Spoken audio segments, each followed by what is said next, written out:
एकमात्र मांग है कि बिना शर्त सभी शिक्षकों को राज्यकर्मी का दर्जा दिया जाए। हमारे श्रम को, हमारी मेहनत को नज़रअंदाज करते हुए बिहार सरकार ने एक तुगलकी फरमान निकाल दिया। बिहार सरकार जनता को बेवकूफ़ बना रही है, नौजवानों को बेरोजगार करने की यह एक साजिश है। 10 लाख बेरोजगारों को रोजगार देंगे, लेकिन सब हवाई साबित हो रही है। राजनीतिक रूप से मैं समझता हूं कि तेजस्वी यादव को पुनः खड़ा होने में बहुत समय लगेगा। शिक्षक तो कभी भी उसका अब समर्थन नहीं करेंगे। महागठबंधन की सरकार बनने से पहले कितना अच्छा लॉलीपॉप दिया जा रहा था शिक्षकों को। जब से ठगबंधन बन गया है तब से एक नया नियम निकाल दिया है। ये ठगबंधन है, ठीक है। और ठगबंधन में कुछ भी संभव है। जब एनडीए था तो उस टाइम में ऐसा कोई बात था नहीं था। जब से ठगबंधन बना है तब से इसी तरीके की बात चल रहा है। इतना जो भी लोग जॉब पे हैं, सैलरी उसको टाइम पे आज तक नहीं मिला है। कोई बता दे कि हमको सैलरी टाइम से मिल गया है। सबसे कमज़ोर टीम बना है, एक अकेला 100 पे भारी है।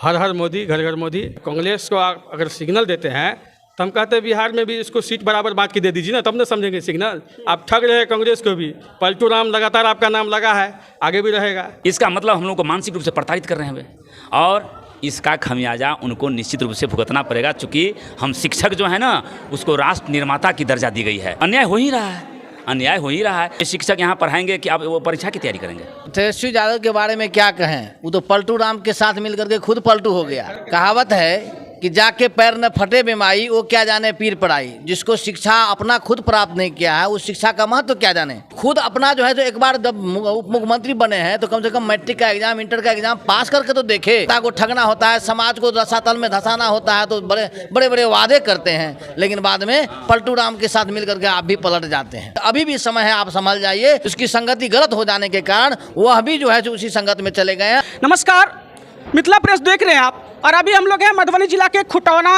प्रखंड मुख्यालय स्थित +2 उच्च विद्यालय पर। और मेरे पीछे आप देख सकते हैं यहाँ पर तमाम जो शिक्षक हैं वो यहाँ पर में मौजूद है। साथ ही साथ भाजपा के कार्यकर्ता और यहाँ के जिला परिषद सदस्य मौजूद है। बता दूं कि कुछ दिन पहले ही सभी शिक्षकों ने एक साथ हुंकार निकाली थी, रथ यात्रा निकाली थी, और वर्तमान जो सरकार है उसके विरोध में लगातार शिक्षकों की आवाज़ उठ रही है। हालांकि कई बार आपने देखा होगा जब शिक्षक बहाली की मांग को लेकर के सीटेट अभ्यर्थी पटना गए तो उन पर लाठी बरसाई गई। शिक्षकों के अधिकारों का कहीं ना कहीं दमन की जो बात है वो शिक्षक कह रहे हैं। और जो नया नियमावली निकला है शिक्षक बहाली को लेकर के, जबकि कई सारे ऐसे उम्मीदवार थे जो कि इस उम्मीद में थे कि नई सरकार आएगी तो उनको नौकरी मिलेगी, लेकिन अब पुराने जो सीटेट क्वालिफाइड हैं उनको सरकार ने कहा है कि अब आपको नौकरी ऐसे नहीं मिलेगी, बाकायदे आपको बीपीएससी का एग्जाम देना पड़ेगा। नया जो शिक्षक भर्ती का जो प्रक्रिया है वो इतना टफ हो चुका है कि पहले तो आप बीएड करिए, उसके बाद आप एलिजिबिलिटी टेस्ट करिए, और उसके बाद बीपीएससी निकालिए। कहीं ना कहीं सिविल सर्विस सेवा में जाने के लिए जितनी तैयारी लोगों को नहीं करनी पड़ती है उससे ज़्यादा तैयारी करके अब आप शिक्षक बन सकते हैं। और जो पहले से शिक्षक हैं जो कि वेतन की एक समस्या आ रही थी, समान काम और समान वेतन की बात, और जब से महागठबंधन की सरकार बनी है और शिक्षकों का ऐसा कहना है कि तेजस्वी यादव जब चुनाव लड़ने आए थे तो चुनावी वादों में उन्होंने कई सारे नौकरी की बात कही थी, समान वेतन की बात कही थी, लेकिन अब अचानक से इन लोगों को बड़ा झटका लगा है। और शिक्षक यहाँ पर सभी मौजूद हैं। शिक्षक संघ के यहाँ पर में सचिव हमारे साथ मौजूद है, साथ साथ भाजपा कार्यकर्ता और यहाँ के जिला परिषद सदस्य मौजूद हैं, और आज इन्होंने सबको समर्थन दिया है बाकायदे अपने लेटर पैड पर लिख करके। तो क्या ये समर्थन में कह रहे हैं और क्या मांग शिक्षक कर रहे हैं वो हम बात करते हैं लोगों से, और ये भी जानने की कोशिश करेंगे जो वर्तमान सरकार है उनका ये लोग विरोध आखिर कर रहे हैं तो क्यों कर रहे हैं, और क्या एक मंशा रखते हैं कि सरकार क्या कुछ करे ताकि शिक्षकों का जो विरोध है वो कम हो। तो हम पहले इनसे बात करते हैं। सर, मिथिला प्रेस में बहुत बहुत स्वागत है। और ये जो शिक्षक लोग आप लोग विरोध कर रहे हैं और रथ यात्रा भी आपने निकाला था, तो क्या एक डिमांड आप लोग सरकार से कर रहे हैं, और क्या ऐसी बात है कि आप लोगों को लगता है कि सरकार आपके अधिकारों को, आपके सभी चीज़ों को दबाने का काम कर रही है?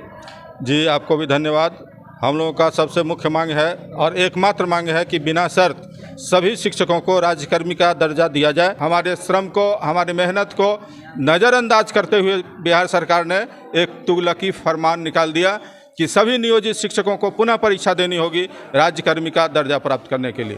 तो हम लोग इसका विरोध करते हैं। एक सवाल है कि जो पहले से शिक्षक काम कर रहे थे और नए शिक्षकों की बहाली होनी थी, लेकिन अचानक से सभी चीजों को बदल के और एक नया फरमान दिया गया और आप कह रहे हैं कि तुगलकी फरमान दिया गया, तो ये रोजगार का जो लॉलीपॉप दिखाया जा रहा था कि जो भी उम्मीदवार हैं कि उनको नौकरी मिलेगी और अचानक से पुराने शिक्षकों के भी नौकरी पर कहीं ना कहीं तलवार लटक रही है अगर वो क्वालिफाई नहीं करते हैं। तो इसको आप लोग कैसे देखते हैं कि आप लोगों के साथ कितना ये जस्टिफिकेशन हो रहा है? यह बिल्कुल बिहार सरकार जनता को बेवकूफ़ बना रही है। नौजवानों को बेरोजगार करने की यह एक साजिश है। बिल्कुल बेवकूफ़ बनाया जा रहा है जनता को, यहाँ के नौजवानों को बेरोजगार करने की एक साजिश है। शुरुआत में जब शिक्षकों की बहाली कॉन्ट्रैक्ट बेसिस पर होनी शुरू हुई थी, चाहे वो नियोजित शिक्षक तौर पे हो, पंचायत शिक्षक के तौर पे हो, तो काफ़ी समय तक उस समय में सरकार कह रही थी कि हम इन लोगों को नियमित नहीं कर सकते हैं, पेंशन बंद कर दिया गया, कई सारी सुविधाएं बंद कर दी गई, वेतनमान कम कर दिया गया। और तेजस्वी यादव जब चुनाव लड़ने के लिए आए थे तो हमने सुना था कि वो कई बार ये कहते थे कि समान काम और समान वेतन शिक्षकों पर भी लागू होना चाहिए, लेकिन सरकार में आने के बाद से अचानक से उन्होंने पाला बदल लिया, पासा पलट दिया है। हाँ, तो ये तो उनकी राजनीतिक हम समझते हैं कि एक बहुत भारी क्षति होगी। अब वो किस मुंह से जनता के बीच जाएंगे, शिक्षक एवं उसके परिवार के बीच जाएंगे, क्योंकि उन्होंने उसी समय कहा था 2020 के चुनाव के समय में कि हम पहली कैबिनेट की बैठक में समान काम का समान वेतन देंगे, पुरानी पेंशन बहाली करेंगे और 10 लाख बेरोजगारों को रोजगार देंगे, लेकिन सब हवाई साबित हो रही है। अब राजनीतिक रूप से मैं समझता हूं कि तेजस्वी यादव को पुनः खड़ा होने में बहुत समय लगेगा। शिक्षक तो कभी भी उसका अब समर्थन नहीं करेंगे, वो हमारे माननीय उप मुख्यमंत्री हैं, लेकिन उनको इस पर विचार करना चाहिए। तो आप देख सकते हैं कि शिक्षक परिवार की यहाँ पर मैं बात की जा रही है और साफ साफ कहा जा रहा है कि अगर ये चुनावी वादा और चुनावी जुमला साबित हुआ तो चुनाव में एक अच्छा खासा विरोध झेलना पड़ेगा। और मैं पहले बात करता हूँ जिला परिषद सदस्य और यहाँ पर भाजपा कार्यकर्ता, और ये देखिए कि एक चिट्ठी है जो इन्होंने अपने ऑफिशियल लेटर पैड पर लिख के दिया है और इसमें साफ साफ लिखा है कि मैं पंचायती राज एवं नगर निकाय संस्थानों के द्वारा नियुक्त सभी कोटि के शिक्षकों, शारीरिक शिक्षकों एवं पुस्तकालय अध्यक्षों की एकमात्र मांग बिना शर्त राज्यकर्मी का दर्जा देने का समर्थन करता हूं। कहीं न कहीं इस क्षेत्र के पहले ऐसे जनप्रतिनिधि हैं, पहले ऐसे राजनीतिक चेहरा हैं जो शिक्षकों के समर्थन में खुल करके सामने आए हैं और बाकायदे लेटर पैड पर के लिख के यहाँ पर मैं दिया है कि शिक्षकों की मांग का समर्थन करते हैं। तो पहले हम इनसे 2-4 सवाल करते हैं और फिर हम बात करेंगे बाकी शिक्षकों से कि वो क्या कहना चाहते हैं। सर, सबसे पहले तो आपका बहुत बहुत स्वागत है और आपने आज शिक्षकों के समर्थन में ये जो पत्र लिख करके यहाँ पर मैं मुख्यमंत्री से अनुरोध किया है, पहले आप ऐसे जनप्रतिनिधि हैं तो क्या देख रहे हैं कि ये जो सरकार है वर्तमान में शिक्षकों के साथ क्या दोहरापूर्ण व्यवहार कर रही है? देखिए, सरकार बनने से पहले, महागठबंधन की सरकार बनने से पहले कितना अच्छा लॉलीपॉप दिया जा रहा था शिक्षकों को जी। जब से ठगबंधन बन गया है तब से एक नया नियम निकाल दिया है जिससे सभी युवाओं को जो बहुत रिजल्ट निकाला हुआ था, एग्ज़ाम दिया हुआ था, सभी रोड पर भटक रहे हैं। और जो पूर्व से लगातार टीचर 40 वर्ष से 50 वर्ष से जॉब कर रहे हैं उसको भी उस परेशानी में धकेला जा रहा है।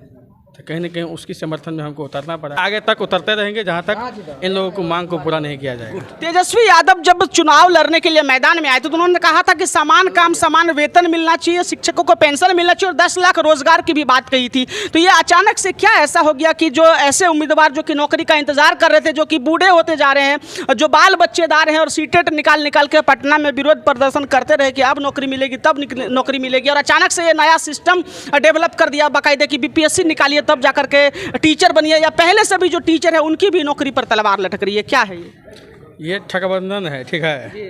और ठगबंधन में कुछ भी संभव है, इसलिए जनता को गुमराह किया जा रहा है, टीचर को गुमराह किया जा रहा है, सभी युवाओं को गुमराह किया जा रहा है। इसीलिए सब इस बात जाग गया है, उसका जवाब उसको अच्छा तरीक़ा से 2024 में मिलेगा। और टीचर के साथ जो अभी परेशानी डाला जा रहा है उसका भी जवाब टीचर जरूर देगा, नहीं तो अपने नियमावली में सुधार करे। और जब तक सुधार नहीं होगा तब तक हम लोग टीचर के साथ है, क्योंकि टीचर कहीं ना कहीं भगवान का एक रूप होता है। और मैं भी इसी विद्यालय का विद्यार्थी हूँ और आज कहीं ना कहीं हमारे गुरु परेशान है तो मैं उस परेशानी में निश्चित रूप से खड़ा हूँ और आगे भी खड़ा रहूँगा। ये कहीं से अपना अधिकार मांगना कोई गलत तो नहीं है, और ये अपना अधिकार लगातार आज 40 वर्ष हो गया, 50 वर्ष हो गया। ये नियम अगर बनाना ही था शुरू से बनाते। जब आपको वोट लेने का टाइम आता है तो फर्स्ट में 10 लाख रोजगार देते हैं, और यहाँ देख रहे हैं कि सभी युवाओं को परेशान कर रहे हैं, सभी टीचरों को परेशान कर रहे हैं। तो बताइए, आप रोजगार दे रहे हैं कि रोजगार छीन रहे हैं? जनता आपको 2024 में अच्छा से ठकेगा। तो ये बताइए सर कि महागठबंधन की सरकार पर जो आप इल्जाम लगा रहे हैं कि शिक्षकों को ठगने का काम कर रहे और अचानक से चुनाव आया तो नया नियम लगा दिया, तो क्या भाजपा अगर सत्ता में आती है तो शिक्षकों का जो मांग है वो स्वीकार किया जाएगा? निश्चित रूप से भाजपा सभी समर्थन किया हुआ है। देखिए, जब एनडीए था तो उस टाइम में ऐसा कोई बात था नहीं था। जब से ठगबंधन बना है तब से इसी तरीके की बात चल रहा है। सभी शिक्षक को परेशान किया जा रहा है, मेंटलिटी टॉर्चर हो रहा है। अब विद्यार्थी को पढ़ाएगा कि अपने डिग्री को लेकर के घूमेगा। इसीलिए शिक्षा अच्छा तरीक़ा से, अभी आदर्श उच्च विद्यालय खोटोना, इस विद्यालय का हम भी विद्यार्थी है, अच्छा तरीक़ा से पढ़ाई लिखा हो रहा है। पढ़ाने दीजिए, जो पुरानी टीचर है। ज़्यादा लोगों को परेशान कीजिएगा तो आपको भी 2024 में परेशान करेगा। इसीलिए ठगबंधन की जो भी टीम है उसको संभलना चाहिए और उस पर जो जनता के अधिकार है उसकी अधिकार के लिए भी बोलना चाहिए। ये सीटेट वाले जो अभ्यर्थी थे जो कि नौकरी का इंतजार कर रहे, उनके साथ कितना बड़ा ये धोखा हुआ है सरकार के माध्यम से? सभी परेशान है, बोल तो रहे हैं लगातार, सभी परेशान है। कहीं लगातार धरना हो रहा है, लगातार कुछ ना कुछ हो ही रहा है। कहीं देखे हैं कि विद्यार्थी को रियल जॉब मिला है, कहीं भी दिखा दीजिए। अब जितना जो भी लोग जॉब पे हैं, सैलरी उसको टाइम पे आज तक नहीं मिला है। कोई बता दे कि हमको सैलरी टाइम से मिल गया है। तो सरकार, बिहार सरकार खुद फैल है, उसके पास पैसे नहीं हैं जो वेतन देगा। देख लीजिए उत्तर प्रदेश में जा कर के 42,000 करोड़ रुपया उत्तर प्रदेश सरकार में खर्च हुआ है। यहाँ 100 करोड़ पुरने में कठिनाई है अभी तक। तो क्या विकास होगा हमारे बिहार का? बिहार को आप ठग रहे हैं ना। वोट लेना है तो एक बार में देते हैं 10 लाख रोजगार। अभी देख रहे हैं 10 लाख लगा, क्या लाख को आप परेशान कर रहे हैं। युवा को भी कर रहे हैं, गार्जियन को भी कर रहे हैं। जो बुजुर्ग टाइप की टीचर है, जो अनुभवी टीचर है, वो भी परेशान है। तो मेंटली प्रेशर होता है शिक्षक को, तो प्रेशर दीजिएगा तो बच्चा को नहीं पढ़ाएगा। अब बच्चा को जब नहीं पढ़ा पाएगा तो बिहार आगे नहीं बढ़ेगा। ऐसे ही बुआने में लग जाएगा, ठगबंधन की टीम बनाने में लग जाएगा। आप लोगों को ठगते रहिए तो इससे थोड़ी काम चलेगा। अभी 23 तारीख को जो पटना में बैठक हुआ था महागठबंधन का, और तमाम बड़े बड़े नेता लोग आए थे, कई सारे मुख्यमंत्री, कई सारे उप मुख्यमंत्री और तमाम राजनीतिक दल, उसको कैसे देख रहे सर? कोई रिएक्शन नहीं आया आपको? सबसे कमज़ोर टीम बना है, एक अकेला 100 पे भारी है। हर हर मोदी, घर घर मोदी। देश के हित में मोदी से बेहतर कोई नहीं होगा। जिसको जो ताकत लगाना लगावे। इस बार फिर दोबारा 2024 में मोदी जी का झंडा लहराएगा और मजबूती से लहराएगा, पूरे देश में लहराएगा। बीजेपी ने एक वीडियो ट्वीट किया था कि पूरा मीटिंग का सार यही निकला कि लालू जी कह रहे कि राहुल गांधी की शादी हो, उसमें सभी लोग बारात जाएंगे। ये सिग्नल दिया है कांग्रेस को। अगर कांग्रेस को अगर सिग्नल देते हैं तो हम कहते हैं बिहार में भी इसको सीट बराबर बांट के दे दीजिए ना, तब ना समझेंगे सिग्नल। आप ठग रहे हैं कांग्रेस को भी। पलटू राम लगातार आपका नाम लगा है, आगे भी रहेगा। अब बिहार में भी उसका सीट दे दीजिए, उतना जितना सीट पर आप चुनाव लड़ते हैं उसमें भी बराबरी का हिस्सा दे दीजिए, तब ना समझेंगे कि दुल्हा के बारात हम चलेंगे। ये ठगने का काम मत करिए आप, वो सब समझ गया है जनता। वो सब नीतीश कुमार पीएम नहीं बनेंगे? सवाल ही नहीं है, इस जन्म में तो नहीं बनेंगे, हमको तो भी उम्मीद ही नहीं है।